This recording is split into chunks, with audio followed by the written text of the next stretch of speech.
Alright, class 9. Now we move on to the history chapter second, the socialism in Europe and the Russian Revolution. This is the second chapter of your history.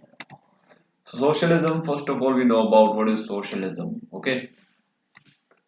So socialism, a political and economic theory of social organization which advocates that the means of production, distribution, and exchange should be owned or regulated by the community as a whole. Socialism वो political या economic theory है जिसमें कहा जाता है कि जो society है वो मालिक होगी, जिसमें सोशल प्रोडक्शन जो भी है, जिसमें जो भी सोसाइटी बनाती है, कोई देश प्रोड्यूस करता है, उस पर हक जो होगा वो पूरी सोसाइटी का होगा, ना कि किसी एक ग्रुप का या किसी एक पर्सन का। तो इसे कहते हैं सोशलिज्म, यानी society is the owner of production, means of production, distribution, and exchange should be regulated by the community as a whole. Clear? So this was the socialism, this was the theory which came into the Europe and came into the Russia, और जिसने फिर यहाँ पर एक revolution करी। और ये revolution जो थी ये काफी चेंजेस लेकर आई। आपने देखा था फ्रेंच रेवोल्यूशन, अब आप देखेंगे रशियन रेवोल्यूशन। तो जो फ्रेंच रेवोल्यूशन रही है उसे कहा जाता है पॉलिटिकल राइट्स को देने वाली, यानी एक ऐसी रेवोल्यूशन जिसने लोगों को अधिकार दिए, लेकिन पॉलिटिकल अधिकार दिए। और रशियन रेवोल्यूशन के बारे में कहा जाता है कि इसने इकोनॉमिक राइट दिए, इकोनॉमिक अधिकार दिए लोगों को। तो ये वैसा ही है कि राइट टू वोट का मतलब किसी इंसान के लिए तभी है जब उसका पेट भरा हो। अगर आप किसी भूखे इंसान को राइट टू वोट का इंपॉर्टेंस समझाओगे तो वो नहीं समझेगा। उसके लिए इंपॉर्टेंट क्या होगा, उसके लिए खाने का जुगाड़ करना, उसके लिए एक एम्प्लॉयमेंट का जरूरत जो उसकी है, उसका कहीं से कोई सरकार द्वारा या किसी भी सोसाइटी द्वारा इसका बंदोबस्त किया जाना। तो ये है सोशलिज्म। तो रशियन रेवोल्यूशन जानी जाएगी अपने इकोनॉमिक राइट्स के लिए, जिसने जो वर्कर्स थे, जो गरीब एक क्लास थी, उस क्लास को जो अधिकार चाहिए थे सबसे पहले वो इकोनॉमिक राइट्स चाहिए थे, ना कि पॉलिटिकल। तो right to freedom, right to equality का कोई मतलब नहीं होता गरीबों के लिए जब तक उनके पास एम्प्लॉयमेंट ना हो, जब तक उनके पास सारी बेसिक फैसिलिटीज ना हो। तो रशियन रेवोल्यूशन को इसी तौर पे जाना जाता है। तो रशिया की बात करते हैं। रशिया और Russian federation is a transcontinental country located in eastern Europe and northern Asia. तो एशिया और यूरोप दोनों हिस्सों में रशियन फेडरेशन कह लो या रशिया कह लो, ये देश है। Covering an area of 17 lakh 1,71,25,200 square kilometer. It is the largest country in the world, okay, spanning more than 1/8 of the Earth inhabited land area, stretching 11 time zone, bordering 16 sovereign nation। तो 16 देशों के साथ इसका border लगता है, 11 इसमें time zone है, अलग अलग समय है इसमें देश में, क्योंकि बड़ा इतना है। तो 11 जगह पर आपको अलग अलग टाइम दिखाई देगा।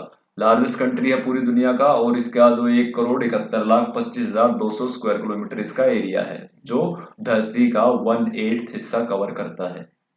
With 146.7 billion inhabitants living in the country's 85 federal subject, Russia is the most populous nation in Europe and the ninth most populous nation in the world।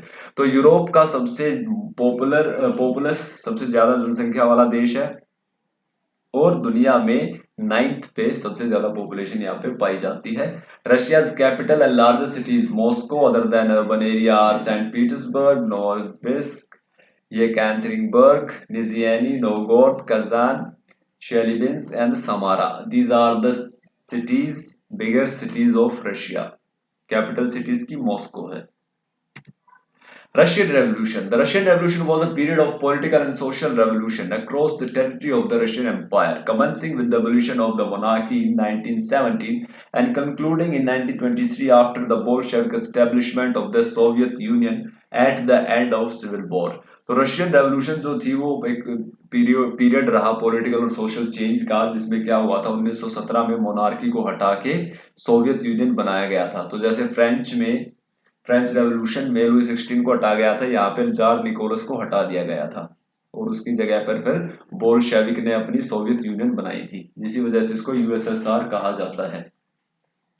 It began during the First World War with the Feb Revolution and our focus in the around the Petrograd and the capital, now St. Petersburg।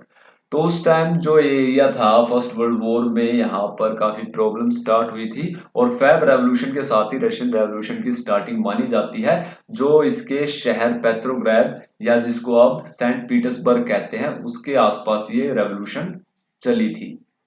The revolution erupted in the context of Russia's major military losses during the war, which resulted in which of Russian army being ready to mutiny.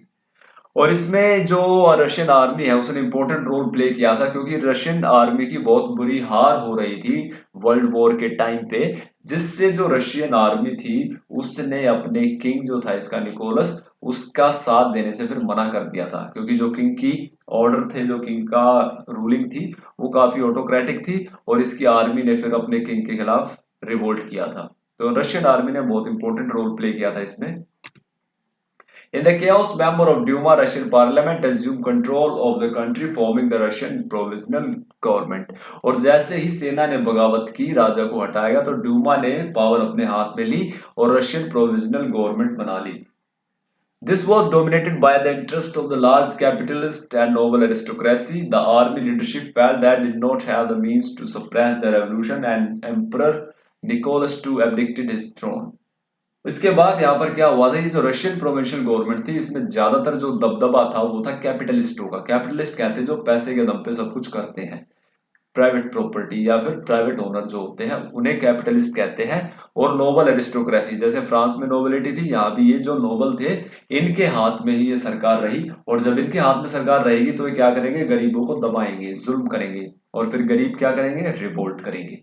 तो ऐसा ही यहाँ पर होता है, revolution कर दी जाती है इनके खिलाफ। आर्मी को लगता है कि रेवोल्यूशन को वो नहीं दबा पाएंगे, क्योंकि आर्मी के मुकाबले गरीब जो थे, किसान वर्कर, वो ज्यादा थे, तो आर्मी के बस की बात नहीं रही। इधर से एम्परर निकोलस जो था उसने भी अपने सिंहासन को छोड़ दिया और वो भाग गया। तो यहाँ पर काफी प्रॉब्लम क्रिएट हुई आर्मी के लिए, और इस तरह से यहाँ पर धीरे धीरे कैपिटलिस्ट और नोबल्स को हटाया गया। Grassroots community assembled called Soviet, which were dominated by soldier and urban industrial worker class, initially permitted the provisional government to rule, but insisted on a prerogative to influence the government and control various militias. इसके बाद grass root community कहते हैं बिल्कुल जमीन से जुड़ी community जो होती है, जमीन से जुड़ी कम्युनिटी जिसे पीजेंट आप कह लो, वर्कर कह लो, उन्होंने सेना के साथ मिलकर, अपने सिपाहियों के साथ मिलकर सरकार बनाई, जिसे ये कहते हैं सोवियत। इन्होंने कहा, इसने इन्होंने एक प्रोविजनल गवर्नमेंट बनाई। प्रोविजनल मतलब कहते हैं कि एक विशेष सरकार, मतलब आप इलेक्शन के थ्रू अगर ना बना पाए तो आप टेम्परेरी एक सरकार बनाते हैं, जिसे प्रोविजनल गवर्नमेंट कहते हैं। ठीक है, तो इसमें ये जो सरकार थी इसने काम किया, लेकिन इस जो अधिकार थे इसके लिए, विशेष अधिकार जो होते हैं, प्रेरोगेटिव जिन्हें कहते हैं, ये जो था ये मिलिट्री के हाथ में रहा, ज्यादातर लोगों के हाथ में रहा। सरकार एक अलग ग्रुप्स को बना दिया गया था, और लेकिन इसके ऊपर जो रूलिंग का अधिकार था वो इन जो ग्रास रूट कम्युनिटी थी इन्होंने अपने हाथ में रखा, जो बाद में बोल्शेविक और मेंशेविक में बटे थे। So this is the end of a lecture. Tomorrow we will start with the first lecture. Okay, so this was the introduction. Okay, so get ready with that. Russian Revolution is also an important part of history. So revise this well and be alert on time. So thank you for watching.